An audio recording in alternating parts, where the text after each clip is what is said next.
Alright guys, so this is the renal lecture and a number of topics we're going to cover, but pretty much going to focus on chronic kidney disease, basics. We're going to talk about acute kidney injury, and then we're going to talk about some long-term management plans for CKD patients that will need additional treatment.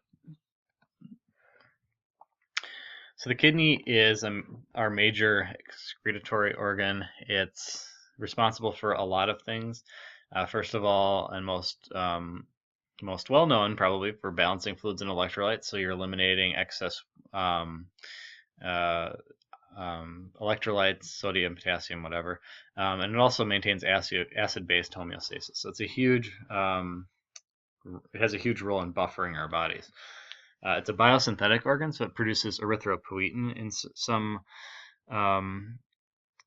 amount. It produces vitamin D3, renin, and also ammonia, which also acts as a buffer system. It's also a metabolic organ. It breaks down a lot of peptide hormones, so insulin, somatostatin, glucagon, prolactin. You can read the rest of them there, but all those are broken down by the kidneys.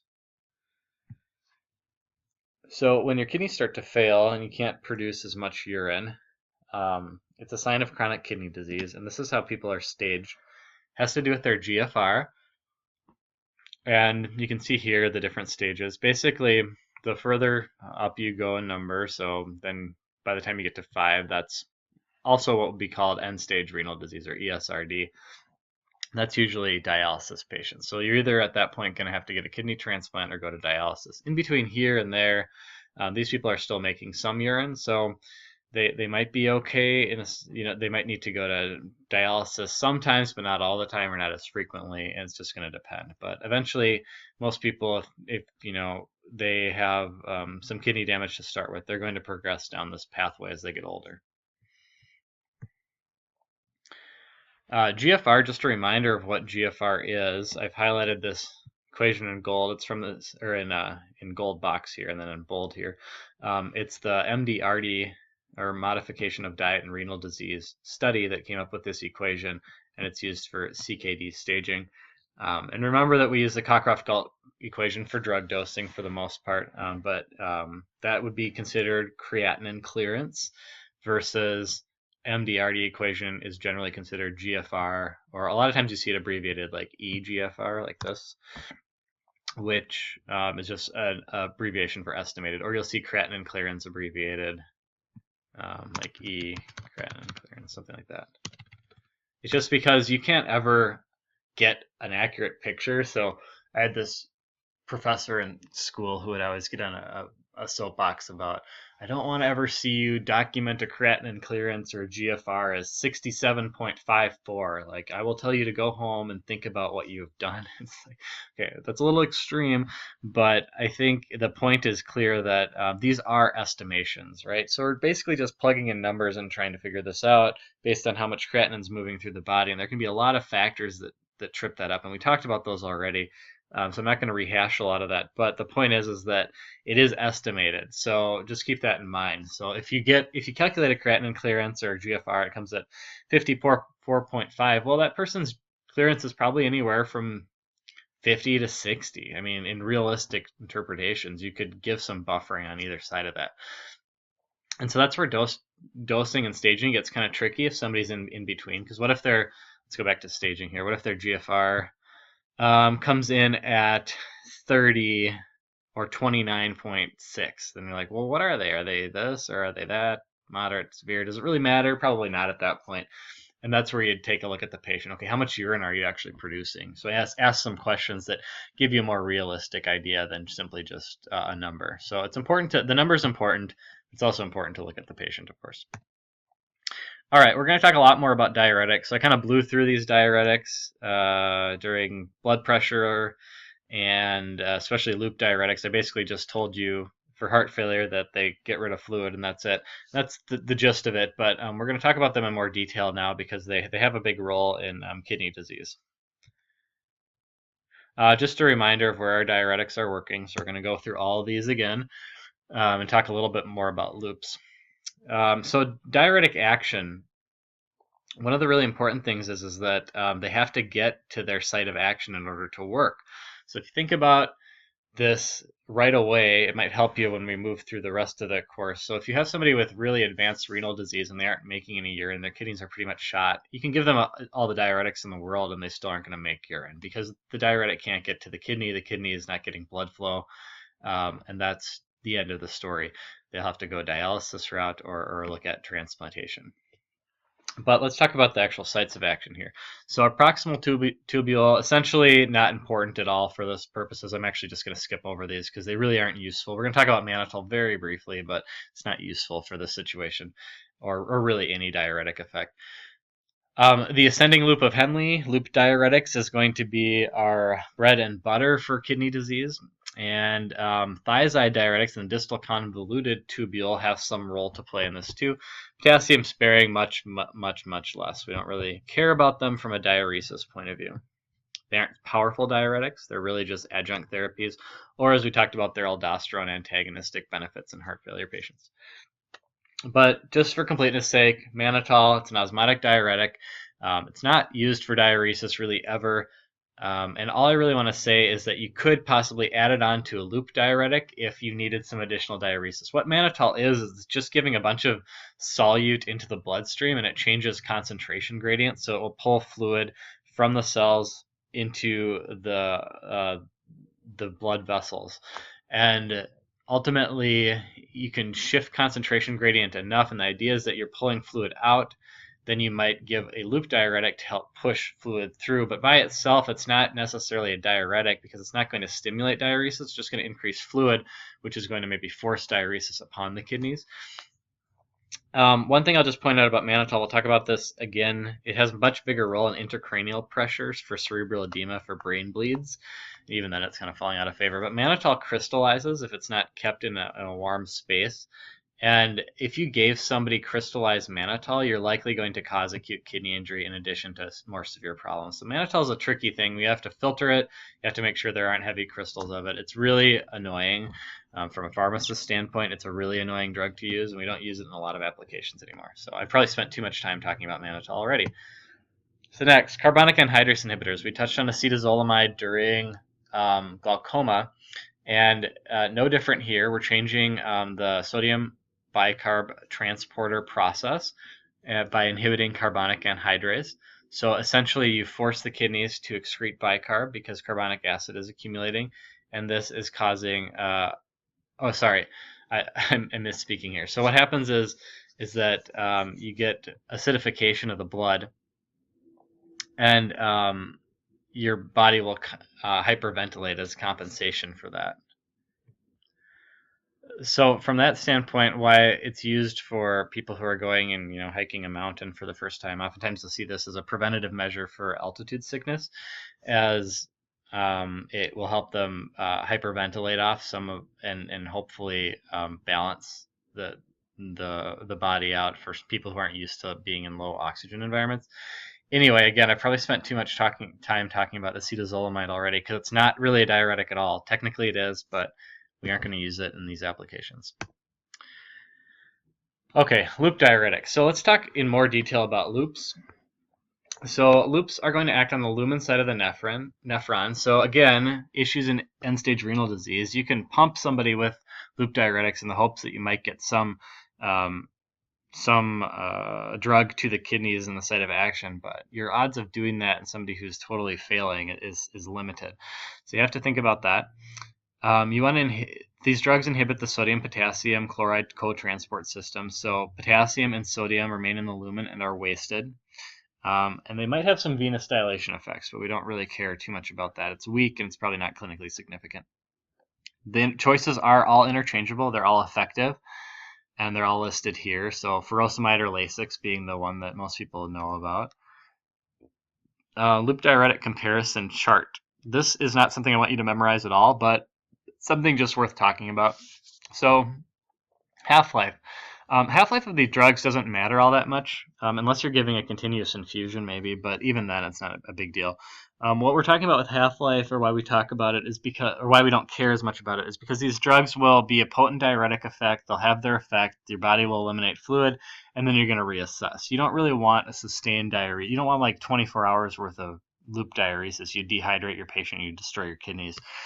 what you want is that burst of, okay, can we stimulate the kidneys? Now, some cases you do want a sustained diuresis effect, but you have to be really careful and make sure that you aren't dehydrating your patient. That'd be a really fluid overloaded patient or somebody with really poorly responding kidneys.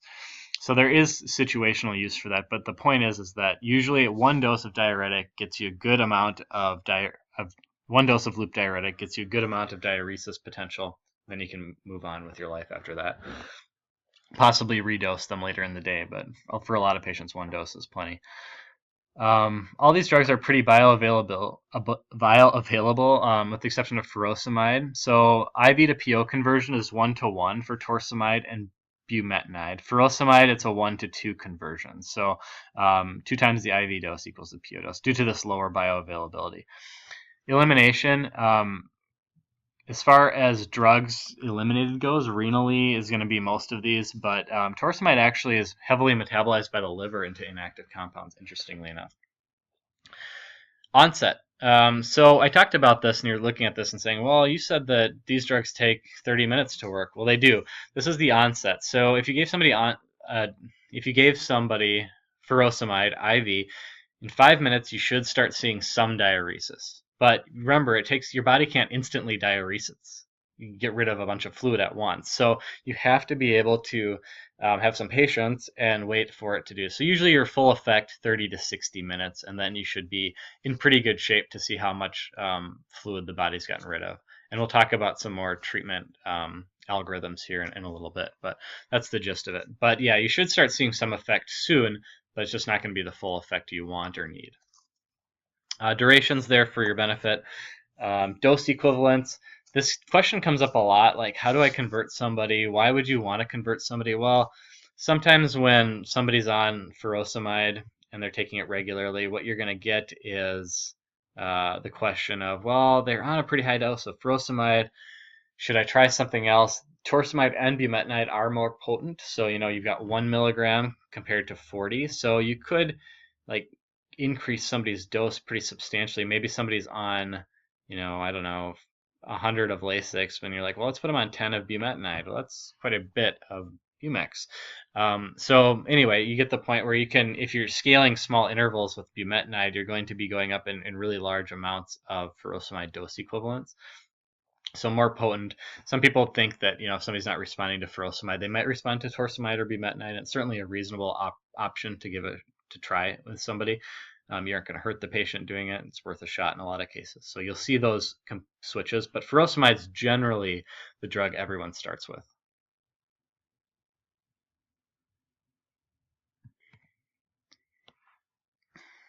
And then this just compares dose with indication. So again, I don't want you to memorize any of this, but the question will come up about how do you convert somebody? What am I dosing for certain indications? And it's pretty much the same. It's not a huge difference. But for CKD, you can usually go a little bit higher dosing than what you do for CHF patients. So remember, what we're trying to do at the end of the day is we want to force diuresis through the kidneys. If the kidneys aren't working, loop diuretics can kind of be a test to see how much we can push fluid through and try and use the kidneys before we might need to go to something like dialysis. And loop diuretics don't necessarily have a max dose. They kind of do, but you can see they're quite high. And you can give it a continuous infusion too at a pretty high rate too. So these max doses are a little bit of like a soft ceiling, not a hard ceiling. So you could go over those. Question is, do you really get benefit? And if you're at one of these doses, like 10 milligrams of IV bumetanide, you're probably not going to get much more diuresis if you add any more to that. That's probably the max. But again, it's a soft ceiling. You could technically give more. It's not going to hurt the patient, although we'll talk about some side effects. It could potentially. So anyway, I shouldn't misspeak. But the risk is minimal as far as you aren't going to overdo it on the diuretics. There could be some increased other side effects though. So we'll get to those in a second here. This just shows, the title says dose-response relationship between furosemide and sodium excretion.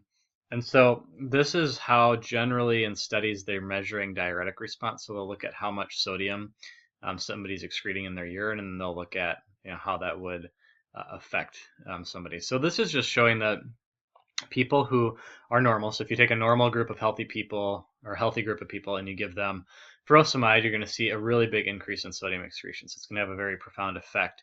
However, in somebody with heart failure, they're going to have resistance given the rate of diuretic excretion due to increased sodium resorption in other nephron segments. So people who have heart failure in what's called a salt-avid state, which we'll get to and talk about in a little bit later too.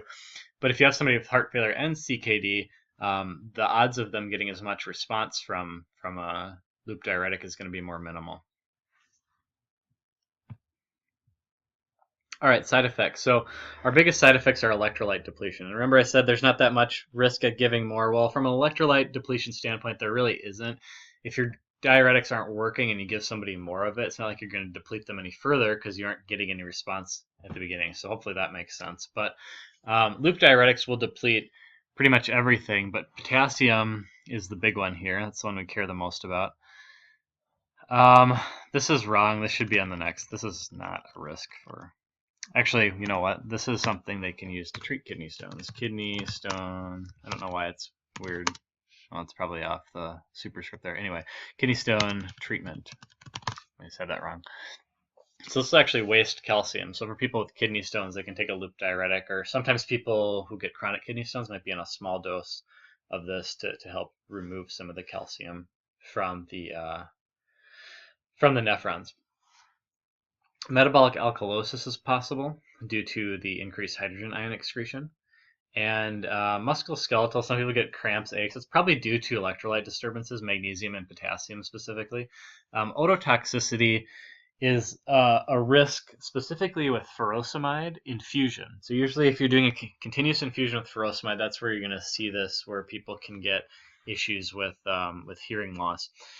There is an older loop diuretic called ethacrynic acid that I didn't mention that is not used very often, and I don't think it's worth knowing about, to be honest, but it is an older diuretic that did have a higher percentage of ototoxicity associated with it.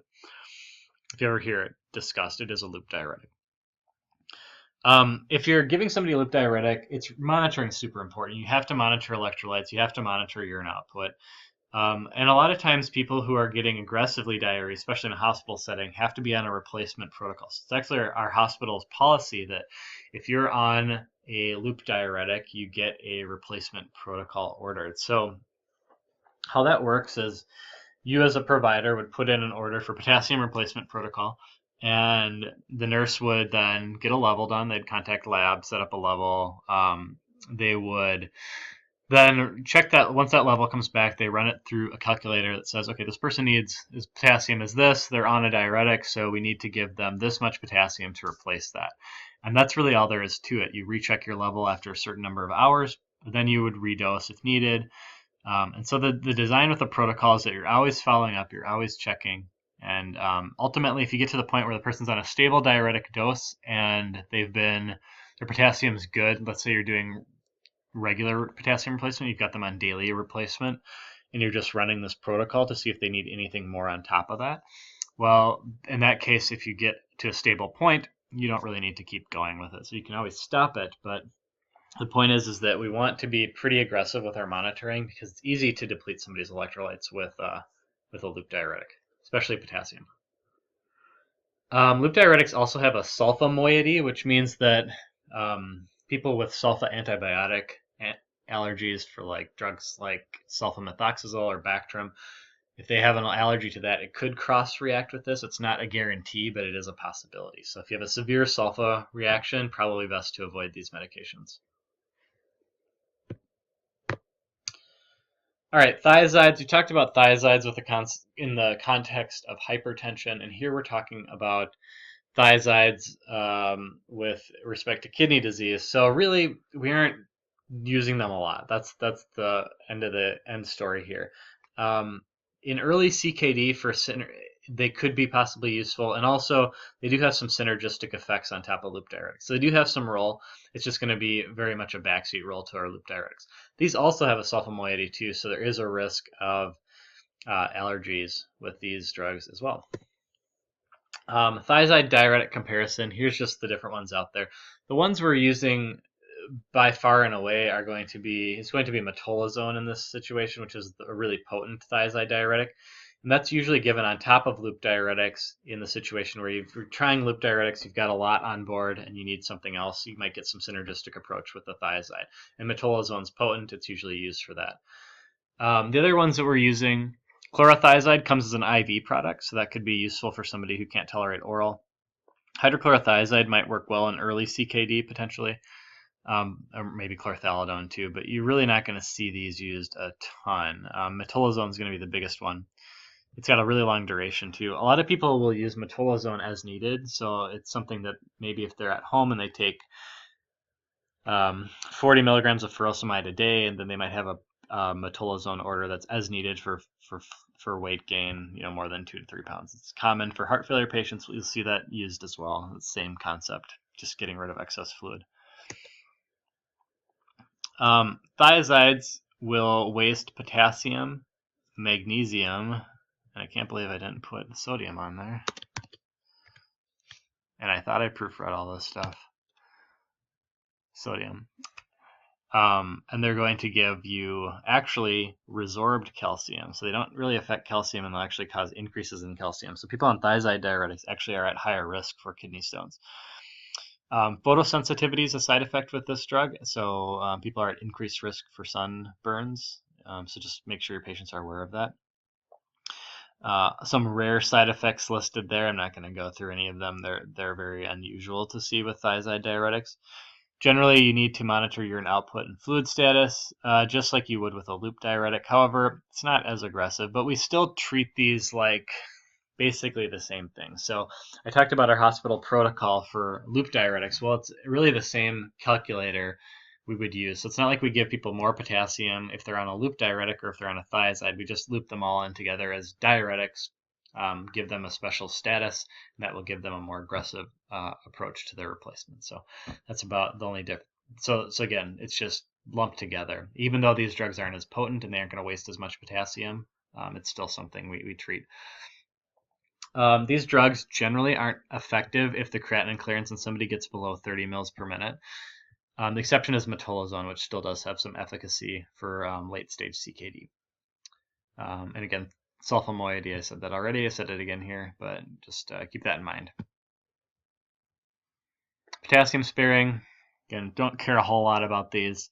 They aren't really all that useful in this situation. Here's a comparison chart if you're curious. Most of these, again, spironolactone and Prerenal, are going to be primarily CHF medications, and usually on the very low end of the range of this dosing. If you give a lot of spironolactone, you do get some diuresis, but it's not usually used for that reason. It'd be very unusual. If you ever see a dose of spironolactone in the hundreds, you should question what they're using it for, because it's really uncommon. People are generally using this for CHF, and they're using it at low doses, like 25 milligrams a day. The high doses, it doesn't make a whole lot of sense to use them. There's better options, unless maybe somebody's getting a lot of potassium wasting, they're getting replaced a lot, they're on a high dose loop regimen, can't keep potassium on board, so these will get added as synergy. That's probably their biggest role. One thing to be really careful about is, because these drugs do help increase potassium, is that which can be really beneficial in some patients, but if you get to a certain point in CKD, you're going to end up with problems eliminating things. So if you're accumulating fluid all the time, you're fighting this losing battle. That's, you're trying your loop diuretics to push out your fluids and get rid of excess electrolytes. But ultimately, if you have like a dialysis patient or somebody close to dialysis, probably avoid these drugs, because those patients are at really high risk for hyperkalemia, and we want to make sure we're keeping their electrolytes in balance. The rest of these things I think we've talked about. These drugs aren't really all that effective in end-stage CKD anyway, so the question is do you really have a risk? But if you get to that middle stage CKD, just be careful, because those patients will accumulate a little bit more potassium than they did when they were in a more early stage CKD, and then you're at a risk for hyperkalemia. Diuretic resistance is a big problem for CKD patients. So one of the biggest ones is just a reduction in GFR over time, so less of drug is going to reach the site of action. High urine protein can also cause a nephrotic type syndrome, which was just correlated and linked to diuretic resistance. High salt intake. significant NSAID use can block afferent arterial vasodilation. And then there's something called a braking phenomenon with loop diuretics, where the distal tubule cells hypertrophy over time. This is usually due to people being in the salt-avid state, which is generally associated with our heart failure patients. So heart failure patients just having a lot of sodium retention over a long period of time, sometimes dietary related, sometimes it's just related to the disease itself and the failing of the kidneys in conjunction with that. And so you end up with RAS overactivation, and you can get something where the loops just stop working because the cells are hypertrophied. And I'll show you some of that in a second here on a slide. So what are we talking about here with diuretic resistance, and how do we treat this? Well, the first thing to do is to make sure that your patient is being compliant with their diuretic use. So, and how much sodium are they taking in? That's another big one that you can ask right away. What's their diet like? Drug-drug interactions, probably not going to be a huge factor in this, but certainly worth discussing. Anything else basically that's interfering with the way the kidneys are working, or nephrotoxic medications would be your big ones to think about. Dose optimization, are they on the right dose? Can you go up on the dose? Combination of diuretics, so especially if loop resistance is suspected, so you should consider adding on your thiazide diuretics at that point. Inpatient's really the same, but we're basically going from PO and then switching to IV. Usually get some added benefit there from, like for furosemide, you can get a more potent agent, and then if there's bioavailability issues with GI intake being problematic, that could be an issue in a lot of patients. So that's something that IV therapy would avoid altogether. And then you want to consider continuous infusion, which would be around the clock loop diuretic treatment. All right, so we talked about this enough. Let's talk about an example here. So this would be a CKD patient, and we're going to use furosemide as our loop diuretic here. So let's say somebody came in the hospital with a CKD exacerbation, and their GFR is between 10 and 50. That's a pretty wide range, but it encompasses a lot of different stages of CKD. Usually what you're going to do is give them 40 milligrams IV of furosemide, which is a decent dose. It's not huge, it's not small. And then if their GFR is less than 10, you might think, well, that might be one step away from dialysis. So we're going to need to be more aggressive with this. So you give 100 milligrams in that case. Urine output over 30 to 60 minutes.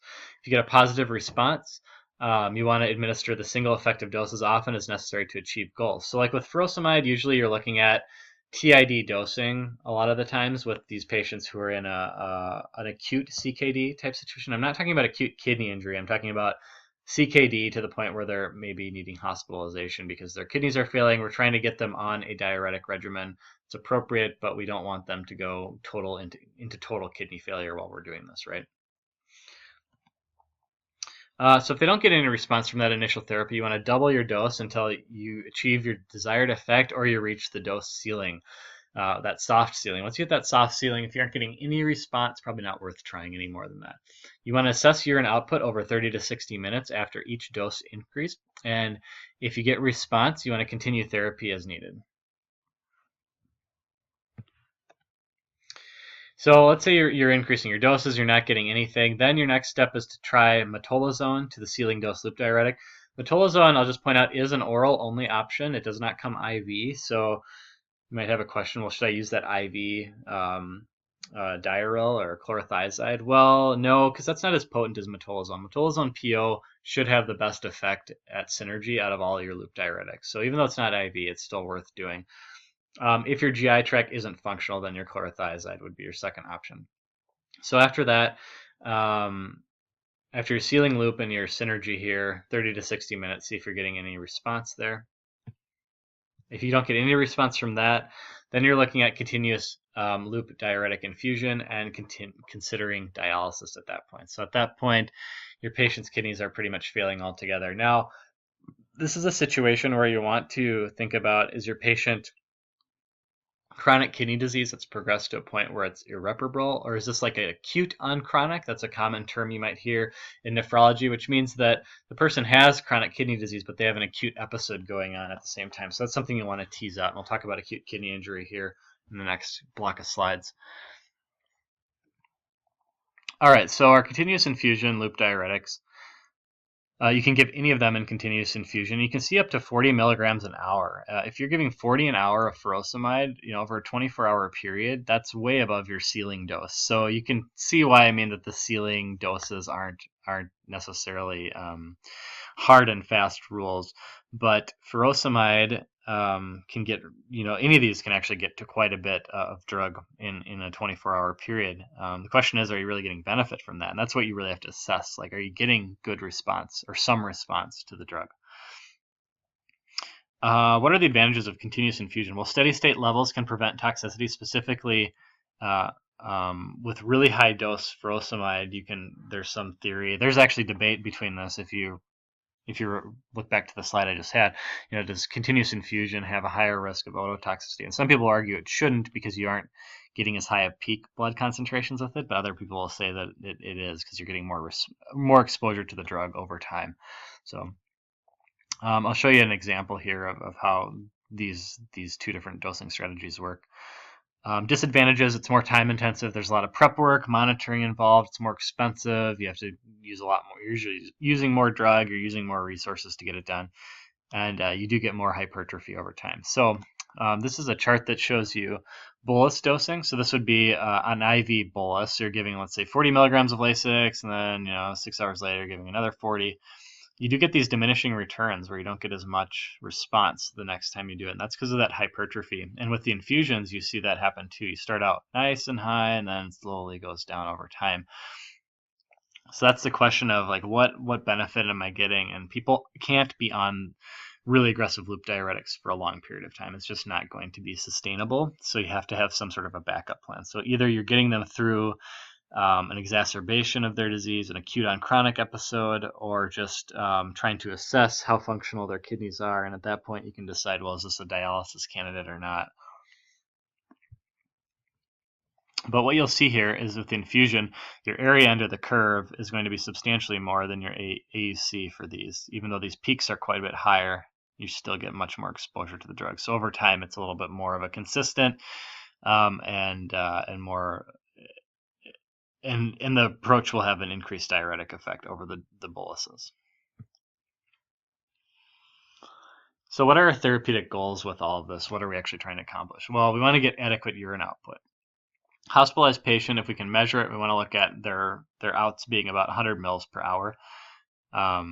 Outpatient, signs of edema without causing urination overnight would be our goal here. Signs and symptoms of fluid overload, we want to decrease that. We want to avoid dehydration. So that's the opposite end of the spectrum. Don't overdo your loop diuretics. Don't deplete your electrolytes, and monitor especially potassium, magnesium, and also calcium as well. All right, so moving from CKD to acute kidney injury. Remember, acute kidney injury can have an effect on CKD patients. That's what we call acute on chronic, or it can happen to anyone. Healthy people too can get this. This is the Rifle criteria, which is a commonly used criteria for how severe the kidneys are. And it has to do with how high your creatinine is over your baseline and your GFR decreases, basically. I'm not going to go into this in detail because I really don't care that you know this. You might want to know it for other classes or other applications, but it's not really going to have much of a bearing on my class here. So let's talk about some of the types, some of the causes, and then what we can do about it. So types of AKI: prerenal, postrenal, and intrinsic. Prerenal is mostly due to volume problems and things that are affecting the vasculature. So sepsis, where you have systemic inflammation, CHF with minimal perfusion or fluid changes, volume depletion, dehydration statuses. Postrenal would be some type of obstruction. That's really it. It has to be obstructed somewhere, strictures, prostate inflammation, something like that. Intrinsic would be the things we're going to talk about from a drug aspect. Those are going to be things that can be affected by medications. So that's what I'm going to focus on for the most part here, and then we'll talk about treatment of a variety of these. First, false alarms. So some drugs will elevate serum creatinine without actually causing kidney injury, and we call this a transient increase in serum creatinine.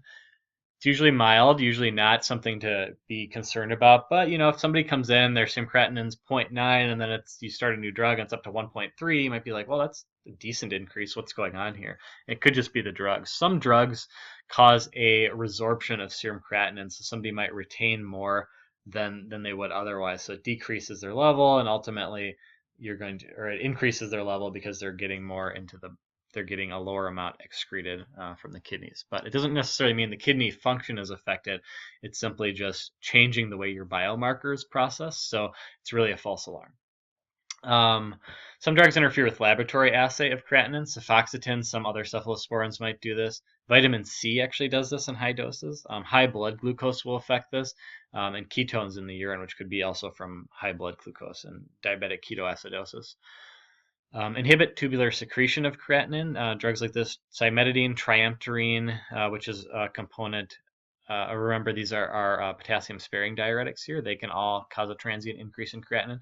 Trimethoprim, which is a component of Bactrim, is actually structurally very similar to a potassium-sparing diuretic, so it can cause an increase in creatinine too. Aspirin can do this as well. BUN elevation can be seen. BUN is it's a biomarker we can look at, but it's not something we're as concerned with in the immediate term. You can look at BUN to creatinine ratios, but to keep this class simple, I just really want to focus on creatinine. However, some things do elevate BUN. Catabolic state, if somebody's been exercising recently, you're going to see an elevated BUN, nothing to be concerned about there, it's normal. GI bleeding, corticosteroid use, and tetracyclines can all cause that as well. All right, prerenal. So most of these causes need to be reversed by addressing the underlying condition. Really, like if somebody's septic, you need to address the sepsis. The idea would be to preserve end organ function throughout all of this, or like with a CHF exacerbation or dehydration. But really, we need to focus on that underlying disease. So that's first and foremost. The easiest one to fix would probably be dehydration. We can just rehydrate somebody. We'll talk about fluids next set of slides, but for the most part, normal saline is going to be helpful here, and that's really going to be the fluid of choice. If you don't respond to fluid, dopamine can help. It can help. While it is a vasopressor, you can have a impact on renal blood flow. So it does increase. There are dopamine receptors in the kidneys, and interestingly enough, by giving dopamine, you do get some increased renal blood flow. So for people with sepsis and they need a vasopressor and they're looking at having kidney damage, the dopamine can be a good choice. Phenoldiprem is a rarely used, expensive medication that decreases blood pressure pretty substantially. And if you are having kidney issues and into a hypertensive crisis type situation, phenoldiprem could be used. It's rarely used, again, because it's super expensive. So, and the questions are, does it really benefit the kidneys that much? And that clinical evidence is a little weak on that, so it's theoretical for the most part. Also, if somebody is in bad shape and you don't have time to play around with some of these options, early dialysis can be a good way to help the kidneys out, take some relief off of them, and get your patient back into shape fairly quickly. Postrenal, remember, this is some sort of obstruction. So most commonly in men, you're going to see enlarged prostate for BPH, or it could be cancer, but more commonly BPH. Tumors, of course, could be in a variety of places. Kidney stones, strictures, those types of things. Not much to talk about for this class. And then we have intrinsic renal disease. So interstitial nephritis, about 10% of intrinsic cases. Glomerulonephritis, about 5%. Tubular necrosis, 85% of cases. So a lot of these cases have to do with ischemic cases. So it's usually just a complication of prerenal. So eventually, if you have some sort of issue that's prerenal, either you're dehydrated or you're septic, you can end up with just getting ischemia in the end organs. So that's going to cause your damage, and ultimately that moves from a prerenal cause. You still have the prerenal issue at hand, but then you end up with intrinsic renal disease as well. And then toxins, 35% of cases, and this would be some sort of pharmacological toxicity that somebody's experiencing usually. So our specific causes here for acute tubular necrosis, you have drugs, so antibiotics. There's a couple on here, aminoglycosides and amphotericin B being the two historical problematic culprits. However, they're rarely used. And the formulations we use amphotericin B in now are a lot more kidney friendly than they used to be. Radiocontrast dyes can cause this, and that's something that you'll see a lot of people get worried about if somebody's kidneys or creatinine's elevated and they want to do some imaging. Cisplatin and other platinum chemotherapies causes. Methoxyfluorine is a really old anesthetic gas. It's no longer really used at all. Don't really have to worry about that. And none of you guys are anesthesiologists anyway, so just ignore that one. Cephalosporin is something that rarely is linked to this, but generally we don't think of cephalosporins as nephrotoxic. Rhabdomyolysis is profound muscle breakdown, and that can be problematic for the kidneys is you release a lot of myoglobin, which is nephrotoxic, especially when combined with hypovolemia, which can also be a component or a cause of rhabdomyolysis. So you can end up with a double problem there. We have prerenal plus the ATN going on. Treatment. Reversible causes. Stop your nephrotoxins. Give fluids and force diuresis. That's really what we're going to say about everything here. Fluids and diuretics. We want to force stuff into the kidneys. We want to make sure we have plenty of fluids to get through there. Because if you force diuresis in a healthy person, you're going to see a really good response. However, you have to take into consideration their fluid status. Interstitial nephritis has a few causes to discuss. There's immune-mediated, so some autoimmune diseases like lupus can cause this.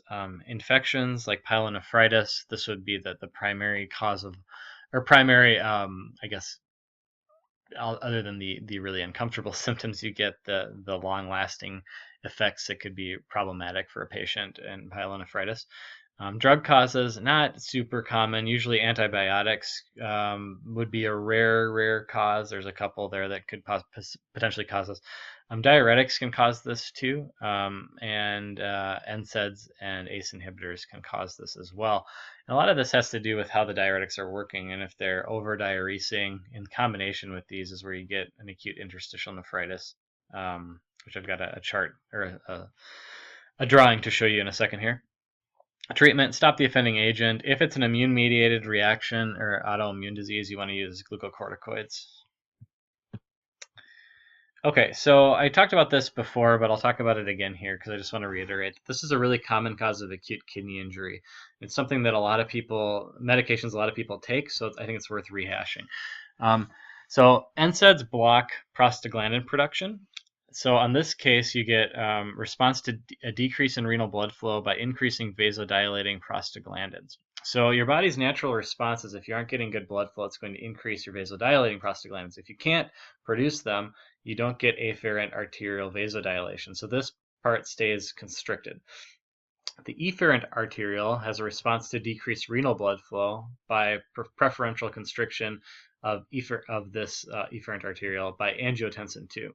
So remember, ACE inhibitors prevent the conversion of angiotensin 1 to 2, and ARBs block the receptor from working. So ultimately, you blunt angiotensin 2 production, so you can't get any type of vasoconstriction here. So this stays open and dilated. So if this is constricted and this is open, you can't build pressure in the nephron because this is going to not be constricted enough to allow the blood to build up pressure, and this is not going to be dilated enough to allow enough blood going in. And eventually you get a problem where you have just nothing going on in your glomerulus, and then you end up with a toxic situation. If you couple this with dehydration status, then you can get really in a really bad situation. And that's where the three axes, I think, of significant kidney injury come into play. With interstitial nephritis, you get dehydration plus NSAID use plus an ACE inhibitor, and that puts you in for high risk for getting some sort of a kidney injury. And remember, dehydration could be just fluid volume status down. Otherwise, you could have excess loop diuretic or diuretic. That's why diuretics get lumped in as being nephrotoxic, because if you overdo it, it causes dehydration, which can ultimately play out in a scenario like this. All right, so our treatment in summary, address your underlying causes. Your known nephrotoxins like NSAIDs and ACE inhibitors, certainly. Consider treatments like fluids and diuretics. Follow serum creatinine trends, and if treated appropriately, renal function should return to baseline over time. Serum creatinine will lag function, so what that means is that if you get a serum creatinine on somebody and it's gone from 1 to 2 in a day, it's likely a lot worse than that. What you're going to see is that peak's going to follow. Then alternatively, once you see a downstream effect, like let's say their creatinine goes from 3 back to 2, it's likely their kidneys are a lot better than that, because they've eliminated a ton of creatinine, so they're working much better than they used to. So once you get over that peak, you likely are good, but it will take your body some time to eliminate the creatinine, so your clearance and your numbers aren't going to look great, but your kidneys are likely functioning fine, which is why measuring urine output has a huge impact, or is very significant on monitoring, and it's an important thing to look at. If you're really closely watching this, you can gauge the kidney functions based off of that more accurately than you can, a creatinine clearance or a GFR. Okay, talking about some complications of kidney disease. Metabolic acidosis. What you get is a decreased in ammonia production, which gives you decreased acid excretion, which leads you to an acidotic state because you're retaining hydrogen ion. In CKD, patients generate about 12 to 20 milliequivalents less base per day than is necessary to neutralize daily acid generation. So you're really losing a major buffer system in the body. Serum bicarbonate is reduced in CKD and is our natural buffer system. So just to look at this a little bit, this is from the ammonia side of things. Ammonia is produced by the kidneys, and it couples with hydrogen ion. So you have NH3 couples with an H with a hydrogen ion, you get NH4, and then that can get excreted out. So the thing is that when you have the system in place, you can bind up a lot of extra hydrogen ion coming through the kidneys, and if that starts to fail, your hydrogen ion will build up, as it's a natural byproduct for a lot of metabolic processes. So some effects of this. Why is this a problem? Well, you end up with increased risk for bone disease because your body will then increase calcium resorption from the bones and release calcium and phosphorus into the bloodstream.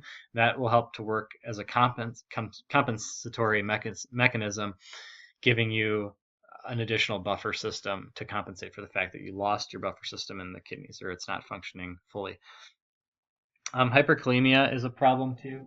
That's just going to be a problem with any type of kidney disease. Fatigue and exercise intolerance is going to be something patients are going to feel if they get metabolic acidosis. And protein catabolism. If you break down protein, part of a protein breakdown process is ammonia production, which is going to help with your buffer system, but ultimately you can increase BUN to a point and increase metabolic byproducts that are nephrotoxic to unsafe levels that causes an increase of further renal damage. So that is a process that is helpful in the short term, but in the long term, it will actually hurt the kidneys more. So how do we treat this? You want to initiate replacement when your serum bicarbonate drops below 20, and your treatment goals are to keep your serum bicarb, or CO2 is what you'll see this as on a lab, above 22, and your pH should be above 7.4. Hemodialysis is going to be essential if somebody's end-stage renal disease. And by going to hemodialysis regularly, you're going to take care of these problems for the most part, but it's still, if you miss dialysis or have a situation where you're late for your dialysis or whatever it might be, could be possibly problematic. If you aren't in end-stage renal disease, you can give replacement base. So there's a number of products that are basically just either potassium-based, citric acid-based, sodium-based, or just plain old sodium bicarbonate, which is probably the most common one used. There's some utilities. Some of these, like if your potassium is low, you can give sodium or potassium citrate, which can help increase that a little bit too. But you have to be careful with that because you could easily end up in a situation where you're giving too much potassium then. So sodium bicarbonate is probably the safe bet just to replace with that. Here's an example of how you might replace somebody. So normalize their CO2 over about 3 to 5 days using some sort of agent to correct the deficit. So let's say we're using sodium bicarbonate, which I'll show you a calculation on the next slide. Can you overcorrect this? And if so, what do you do? Well, if you do happen to overcorrect it, antacids or phosphate binders can reduce the amount of circulating base in patients and can help bind up some extra calcium that your body is trying to release. That can help with overcorrection of bicarb. Maintain after that, usually we're looking at a daily dose. So just finding that right daily dose for somebody to take to help keep their body and homeostasis is going to be the challenge here, and that's something that you'll have to work with the patient on and do a lot of lab draws until you can hone in on what that exact dose is. But here's an example. So, and I'm not going to test you on this at all. It's something to look at. But with IV bicarbonate, you can give sodium bicarbonate IV to somebody. And the way we calculate it would be 0.5 times the person's weight and 24 minus their serum bicarbonate. And then there's also a way we can do it with 0.5 times the weight times desired increase in serum bicarbonate. So there's a couple different equations you can use. You want to administer half that dose initially, and then the remaining 1/2 dose the next 24 hours. In most cases, we want to get a target pH of 7.2. Remember, these are patients who are probably going to be pretty significantly base deficits, so they're going to be acidotic and hospitalized if they're getting IV sodium bicarbonate. So our goals aren't quite as normal as what we would target for somebody who's in the outpatient side, where 7.4 would be more realistic. In this case, we're just trying to get them to about 7.2, get their bicarb up. We don't want to over alkalinize them immediately. We want to do it in a gradual sense. So we want to get them what they need quickly, but don't overdo it right away. Monitoring. So sodium serum sodium is important. Potassium would be important, especially if you're using polycitra. Bicarbonate, of course, you're going to monitor. GI distress is common in these patients. Fluid volume overload status is common.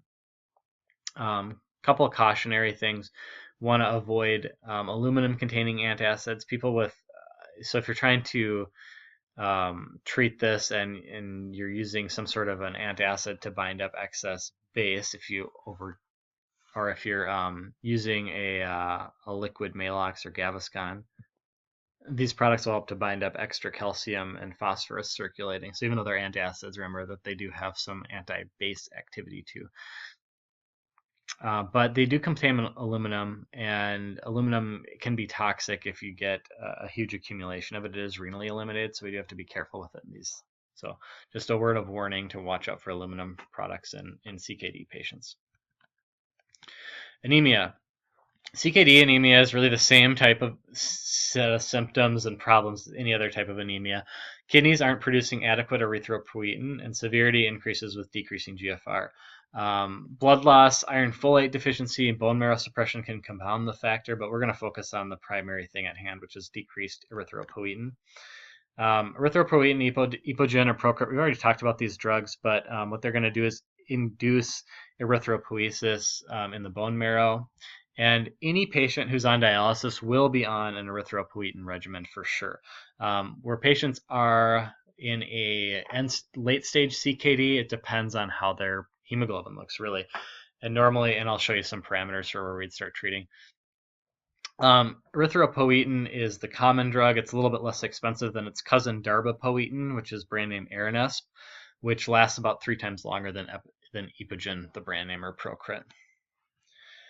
Half-life and information here. So you've got, for IV epoetin, you've got about an 8-hour half-life, but you doesn't really matter a ton because you're going to get enough stimulation in that time that you get a long-lasting effect. So while the drug doesn't stay around that long, the effects of it last a while. It has a high peak concentration, but then it quickly falls out and gets metabolized. With subcutaneous use, you get a longer half-life because it absorbs out of the subcutaneous tissue over a longer period of time. It's sort of a delayed effect, but bioavailability goes down substantially. Usually, it's kind of a debate whether people get sub-Q or IV. Sub-Q is a lot easier for them to administer. You could do it at home on your own. IV, you have to have some sort of IV setup, which isn't usually a big deal for somebody getting dialysis. So it just depends on really what's convenient for the patient. Some people think that there is some enhanced efficacy with the sub-Q product, mostly because of that delayed absorption, and you get kind of a more sustained effect from the drug. And if urgency isn't required, if somebody's not like critically anemic, you could probably get away with sub-Q in most cases. Darbepoetin has a much longer half-life. This should not say PO. Sorry. Does not come PO. Sub-Q. There we go. So our benefits: it alleviates anemia, pretty much 100% patient response, eliminates need for blood transfusions. Before we had these drugs, dialysis patients had to get regular transfusions because their hemoglobin just gets really low. Reduce anemic symptoms will improve quality of life for most patients, should anyway. And before ESA existed again, really low hemoglobins, and then you'd have to wait for it to get really low, then you'd transfuse, and then you just repeat that cycle over and over again. So our target hemoglobin for these patients is about 11 to 12, which is a little bit lower than what we'd see in the general healthy population. There are a couple trials that looked at targeting a lower hemoglobin, like around 11, versus a more normal hemoglobin, like 13, 15. And a couple big trials looked at this, and they both found higher mortality actually with the more aggressive hemoglobin targets. So interestingly enough, I don't really care, about all the other ones here, but we'll go to the next slide here. Actually, let me talk about this a little bit more. I can't remember where I put this, but the point is that you do get, if you increase hemoglobin quickly, you can end up with substantial risk for increased clotting and other problems that are cardiovascular in nature. So the thought is that, yeah, if you're naturally producing enough hemoglobin to be in a normal range, you're fine. But if you're doing it with drugs, maybe the effect's more potent and more of a aggressive transition than the body can handle. So you get that negative mortality impact there. EPO dosing, you want to start treating when hemoglobin is less than 10. So you'd wait till a patient gets, they're below 10, start treating. And then we can take a number of different approaches. So usually it's pre-dialysis for CKD patients. Pre-dialysis CKD patients are usually going to be doing sub-Q at home once a week. For hemodialysis, they're usually going to give it with their hemodialysis runs. When they go into their dialysis center, you get their injection, and then they're going to get their dialysis run. You can't dialyze off EPO. It's a big molecule, so it won't go through the filter. So there's no real worry about that. Peritoneal dialysis isn't something that's done very commonly in the United States. It's more common in Europe, from what I understand, but you will see it occasionally. And what it is, instead of hemodialysis, where you get your blood is going through basically a fancy filter system and getting replaced with fluid and electrolytes. Peritoneal dialysis is where they use the membrane of your peritoneum, and they will just basically put a dialysate in there that has a different component of electrolytes in it, and it shifts concentration gradient and will pull out things, and then it'll drain that off. So it's a little bit it's a different process in that there's a lot of different parameters for it. So I'm not going to get into dialysis too much. It's not really my area, and I don't think it's really in the scope of this class. But the point is that they're two different things, and it does require some different dosing too. So for whatever reason, for peritoneal dialysis, patients use higher doses, and I'm not sure why they came up with that or what the rationale is for that. But the majority of patients you're going to see in the United States, hemodialysis patients. Rare to see a peritoneal patient, but it does happen. For darbepoetin, you can do once weekly or sometimes even every 2 weeks, which can be more convenient for patients. If you're not on dialysis, you can get by with a once-a-month injection with darbepoetin. So this is where this drug really shines, is for patients with CKD and decreasing hemoglobin, but they aren't quite at dialysis yet. The once-a-month injection can be really convenient for them, and probably worth the cost in a lot of cases. Monitor hemoglobin every 1 to 2 weeks until stable, and then once monthly after that. Okay, so with the dosing of these drugs, you're looking at being really careful with your hemoglobin increases. So if you give erythropoietin and your hemoglobin increases greater than 1 gram per deciliter in 2 weeks, you decrease your dose by 25%. If you get an increase less than 1 gram per deciliter in 4 weeks, you want to increase your dose by 25%. I do want you to remember this 25% rule because I think it is important, and just to understand how to dose it. So really what I would like you to remember is, if I ask you a test question, you'd have a situation where somebody was obviously had a really strong increase or a very unsubstantial response to erythropoietin, and you'd have to just remember the 25%, and of course which way to go. So of course, if it increases substantially, you want to make sure that dose decreases, and if it doesn't go anywhere, then you would of course increase the dose.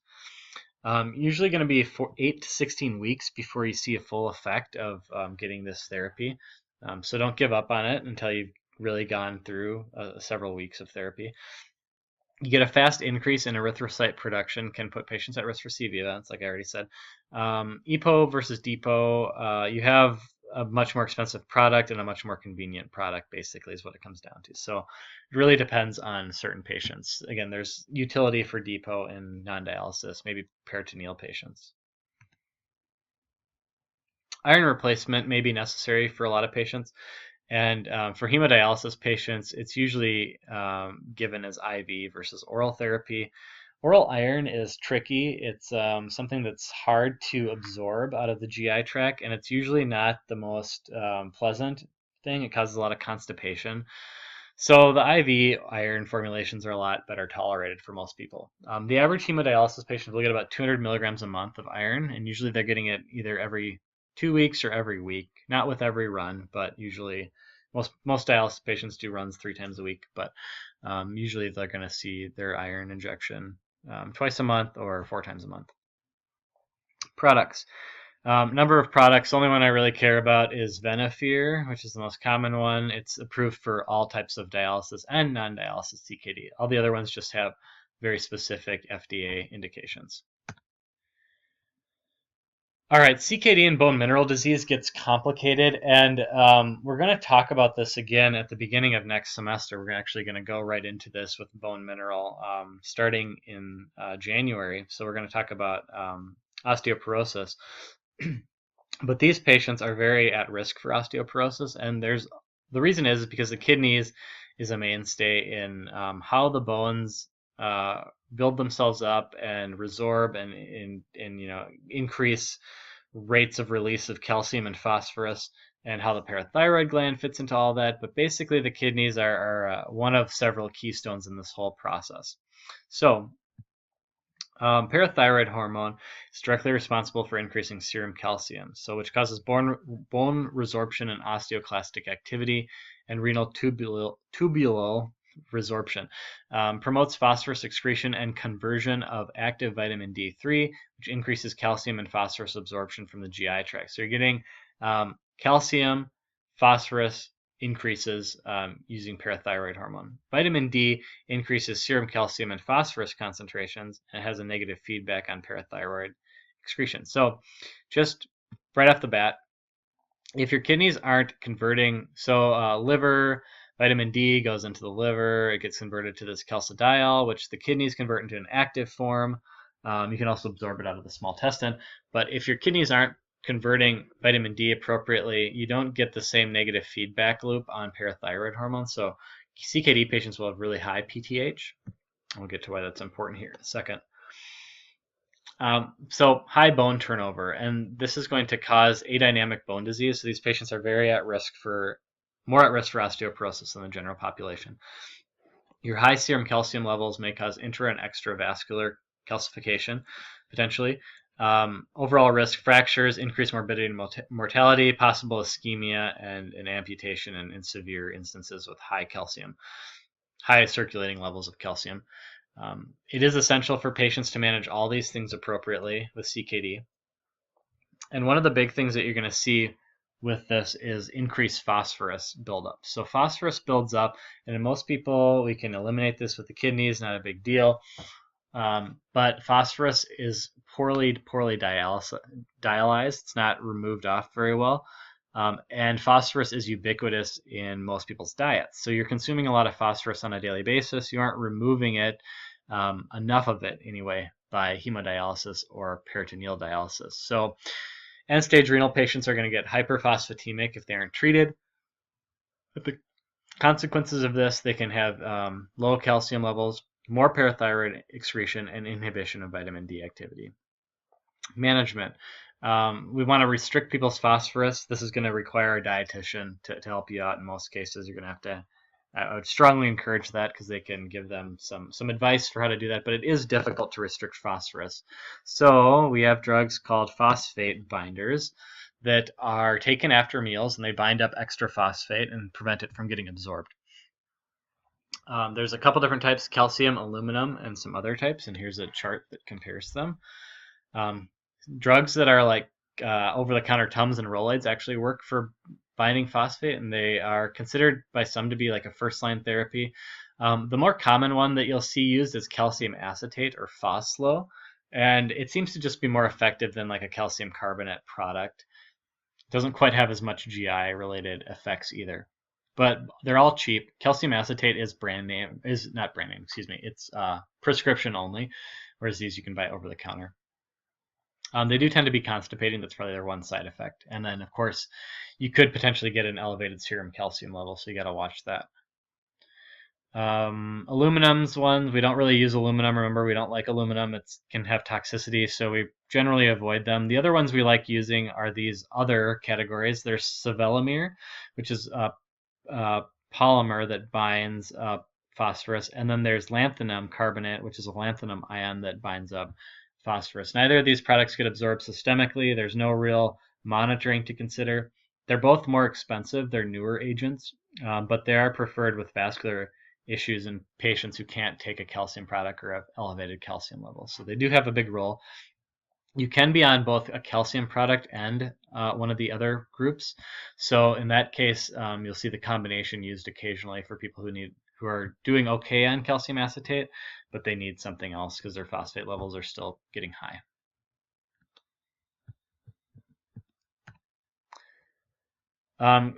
Calcium you can calculate using this corrected calcium equation, or you can get an ionized calcium to see how much active calcium somebody has circulating in their body.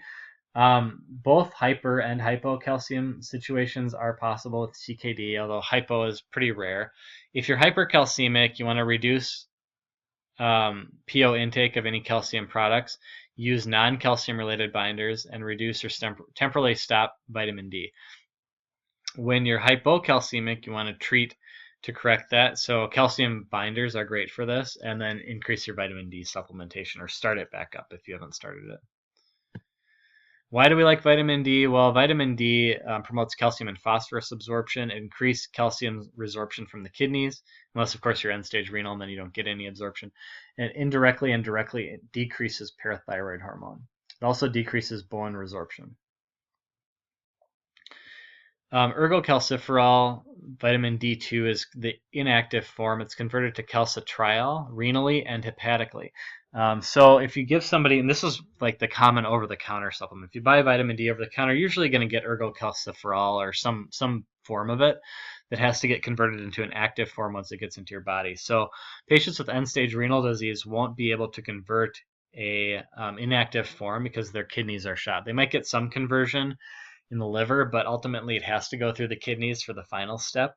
And so vitamin D is going to be subtherapeutic for these patients. Active forms are calcitriol, paracalcitriol, and doxorcalciferol. Generally speaking, calcitriol is the oral one, and paracalcitriol is the IV form. They don't require renal conversion, and they're the preferred options for end-stage patients. So a lot of end-stage patients are going to get a Zemplar injection when they go in for dialysis. It's just a common part of the regimen.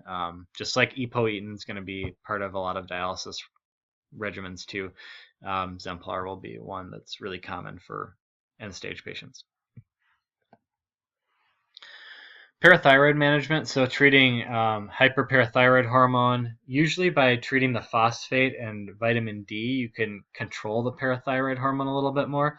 There is one drug called cinacalcet, which is Sensipar. This increases the sensitivity of calcium sensing receptors on the parathyroid gland, which ultimately reduces the production of parathyroid hormone, and so it helps with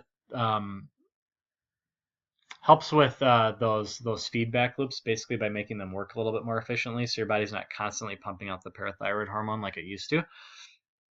It does have pretty potent effects, so basically you're going to use this as a secondary option. You want to use your phosphate binders first, your calcium, vitamin D, your